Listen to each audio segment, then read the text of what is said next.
नमस्कार छात्रों, स्वागत करता हूं अपने इस चैनल YouTube चैनल पर जिसका नाम है SK Kids World।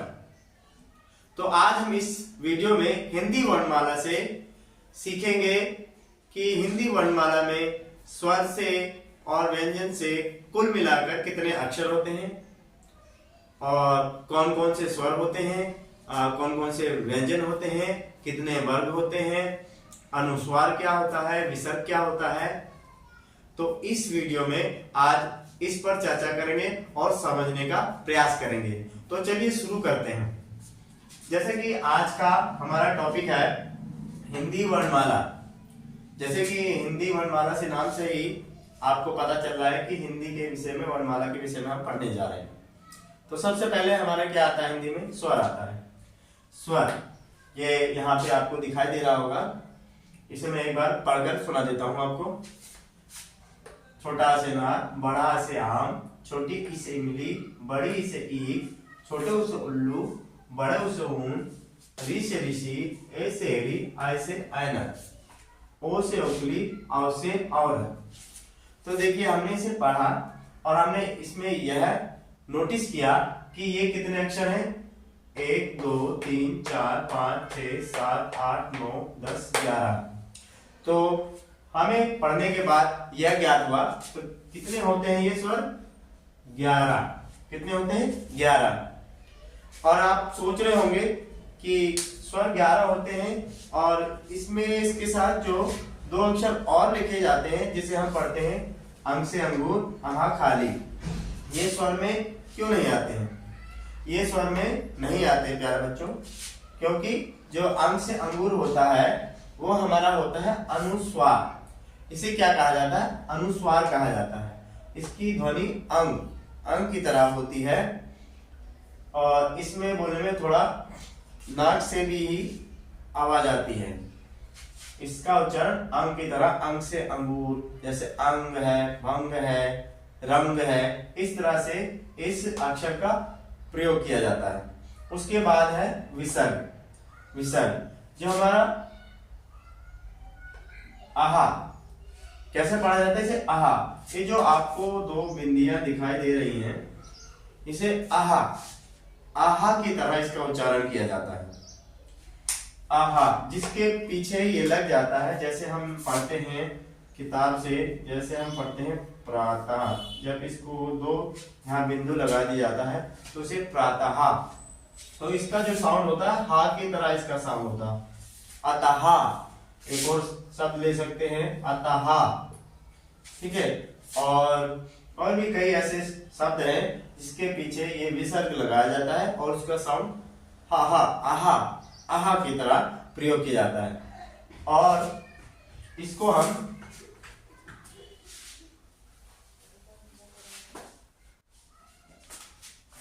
अयोग वहा भी कहते हैं। इन दोनों अक्षरों को अयोग वहा भी कहा जाता है। ठीक है प्यारे बच्चों, इतना आपको समझ में आया होगा। स्वर कितने होते हैं, 11 होते हैं और उनमें जो दो अक्षर बचते हैं जिन्हें हम अंग से अंगूर को अनुस्वार कहा जाता है, आहा को विसर्ग कहा जाता है, और इन्हें हम एक और नाम से भी जानते हैं जिन्हें हम अयोग वहा कहते हैं। चलिए आगे चलते हैं। ये अभी हमने स्वर के बारे में पढ़ा था, अब हम पढ़ते हैं कावर, चावर, टावर, तावर और पावर। कावर जब हम पढ़ते हैं ना, का, खा, गा, घा, अंगा, तो ये किस वर्ग में आता है? इसका जो वर्ग होता है का वर्ग कहलाता है। इस वर्ग में 5 अक्षर होते हैं। का से लेकर पा वर्ग तक 5 अक्षर होते हैं। सभी वर्गों में 5 अक्षर होते हैं। चलिए इसको हम एक बार रीड करके देख लेते हैं। का वर्ग में कौन कौन से अक्षर आते हैं? का से कबूतर, खा से खरगोश, गा से गमला, घा से घड़ी, अंगा खाली। और उसके बाद चा वर्ग में कौन कौन से अक्षर आते हैं? चा से चम्मच, छा से छाता, जा से जहाज, झा से झंडा, इया खाली। उसके बाद तीसरा वर्ग है टावर। टावर में कौन कौन से अक्षर आते हैं? टा से टमाटर, ठा से ठठेरा, डा से डमरू, ढा से ढक्कन, आना खाली। उसके बाद ता वर्ग आता है। ता वर्ग में कौन कौन से अक्षर आते हैं? ता से तरबूज, था से थर्मस, दा से दवात, धा से धनुष, न से नल। उसके बाद पा वर्ग में कौन कौन से अक्षर आते हैं? पा से पतंग, फा से फल, बा से बकरी, भा से भालू, मा से मछली। तो ये स्वरों के बाद अयोगवाह यानी कि अनुस्वार और विसर्ग के बाद का से पावर्ग, का वर्ग, चा वर्ग, टा वर्ग, ता वर्ग, पा वर्ग, ये 5-5 अक्षरों वाले वर्ग होते हैं। टोटल कितने होते हैं ये 5 दूनी 10, 5 या 15, 5 20, 5 5 25। 25 जो ये अक्षर होते हैं इन्हें इन वर्गों में विभाजित किया जाता है और इसे हम एक और नाम से जानते हैं स्पर्श व्यंजन। स्पर्श व्यंजन, इन व्यंजनों को, और ये क्या है? व्यंजन है। ये क्या है? व्यंजन। व्यंजन, ठीक है। तो ये व्यंजन है और इन्हें स्पर्श व्यंजन भी कहा जाता है। इसके बारे में हम आने वाले वीडियो में सीखेंगे कि स्पर्श व्यंजन क्या होता है।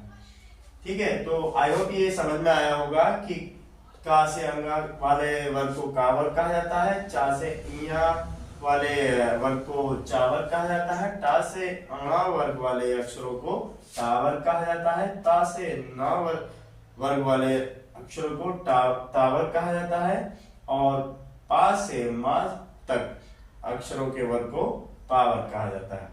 चलिए आगे चलते हैं। तो चलिए आगे चलते हैं।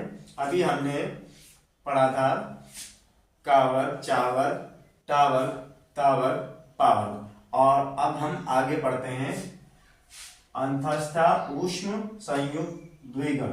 द्विगुण ये भी व्यंजन होते हैं। अभी हमने इससे पहले पढ़ा था स्पर्श व्यंजन जो कि संख्या में कितने थे? 25 थे। अब हम पढ़ेंगे अंतस्था। अंतस्था व्यंजन कौन कौन से होते हैं और कितने होते हैं? चलिए देखते हैं अंतस्था व्यंजन कौन कौन से होते हैं। या से यज्ञ, रा से रथ, ला से लट्टू, वा से वक। तो ये कितनी हो गए संख्या में? 4 हो गए हैं। ठीक है, और इससे पहले हमने क्या पढ़ा था? स्पर्श व्यंजन। स्पर्श व्यंजन कितने थे? 25। ठीक है, और उससे हमने पहले पढ़ा था स्वर। स्वर कितने थे इसमें? 11। और उसके बाद क्या पढ़ा था हमने? अनुस्वार। अनुस्वार 1, और उसके बाद हमने विसर्ग पढ़ा था। विसर्ग ये भी 1 था। ठीक है, तो अंतस्था हमने पढ़ा कितने होते हैं? यहां से लेकर वा तक, और ये संख्या में कितने होते हैं? 4। और उसके बाद कौन से व्यंजन आते हैं? ऊष्म व्यंजन। ऊष्म व्यंजन ऐसे व्यंजन होते हैं ये जिसका उच्चारण करते समय हमारे मुख के द्वारा एक ऊष्मा यानी कि एक गर्मी पैदा होती है, इसलिए इसे ऊष्म व्यंजन कहा जाता है। तो देखिए कितने होते हैं और कौन से होते हैं। शा से शरीफा, शा से षटकोण, सा से सब्जी, हा से हल। तो ये कितने हो गए संख्या में? ये भी 4 होते हैं। ठीक है, ये आपके अंतस्था व्यंजन भी 4 होते हैं और ऊष्म व्यंजन भी 4 होते हैं। ठीक है, इसके आगे फिर आगे चलते हैं संयुक्त व्यंजन। संयुक्त व्यंजन क्या होते हैं? ऐसे व्यंजन जो 2 अक्षरों को मिलाकर बनाए जाते हैं। जैसे आपके सामने ये लिखा हुआ है क्ष, त्र, ज्ञ, स्र। शा को लिखने के लिए, उच्चारण करने के लिए 2 अक्षरों की आवश्यकता होती है। इसी तरह त्रा को, ज्ञा को, श्रा को। ठीक है, अगर हम क्षा की बात करें तो क्षा को जब हम उच्चारित करते हैं तो कौन कौन से 2 अक्षर होते हैं? का और शा। क्षा, इसे क्षा, कक्षा, प्रतीक्षालय, प्रतीक्षा, इसे कक्षा, कक्षा पढ़ा जाता है। और ये त्रा, इसमें ता और रा 2 अक्षरों का मेल होता है फिर इसका उच्चारण होता है त्र, त, र, त्र। इसी तरह ज, ज्या, ज्ञ, ज और य। हालांकि इसमें जब हम इसको संयुक्त अक्षरों में लिखते हैं तो जा लिखा जाता है, पर इसे पढ़ा ज्ञा पढ़ा जाता है, ज और य। इसमें ज्ञा में जो दो अक्षर मिले होते हैं इसे ज य होता है और इसे ज्ञा की तरह पढ़ा जाता है। और श्रा, इसी तरह हम श्रा देखते हैं, श्रा में श और रा। ठीक है, तो ये संयुक्त अक्षर है, यानी संयुक्त व्यंजन है जिन्हें दो अक्षरों के मेल से उच्चारित किया जाता है। इसका अर्थ है कि दो अक्षरों को मिला के ये एक कंप्लीट अक्षर बनता है, इसीलिए इन्हें संयुक्त व्यंजन कहा जाता है। उसके बाद ये भी संख्या में कितने होते हैं? 4 होते हैं। ठीक है, तो अभी तक हमने क्या पढ़ा है? सबसे पहले हमने पढ़ा था स्वर 11 होते हैं, उसके बाद अनुस्वार 1, विसर्ग 1, उसके बाद हमने स्पर्श व्यंजन 25 पढ़े थे और अंतःस्थ 4 हो गए हैं, ऊष्म व्यंजन भी 4 होते हैं, संयुक्त व्यंजन भी 4 होते हैं। और उसके बाद आते हैं द्विगुण। द्विगुण क्या होते हैं? जब हम पढ़ते हैं, जैसे पढ़, हम अब जब हम पढ़ते हैं तो कैसे लिखा जाता है? पढ़, सड़क, सड़क, इसी तरह भड़क। इसी प्रकार कई शब्द होते हैं जिसमें ड़ और ढ का प्रयोग किया जाता है। तो ये जो दोनों अक्षर होते हैं, इन दोनों अक्षर को द्विगुण व्यंजन कहा जाता है। ठीक है, तो आई होप ये आपको समझ में आ रहा होगा। अगर आपको एक बार में ना समझ में आए तो इसे आप रिपीट करके फिर से देख सकते हैं, और आशा करता हूँ कि आपको जरूर समझ में आएगा अगर आप इसे ध्यान से देखेंगे, समझने का प्रयास करेंगे।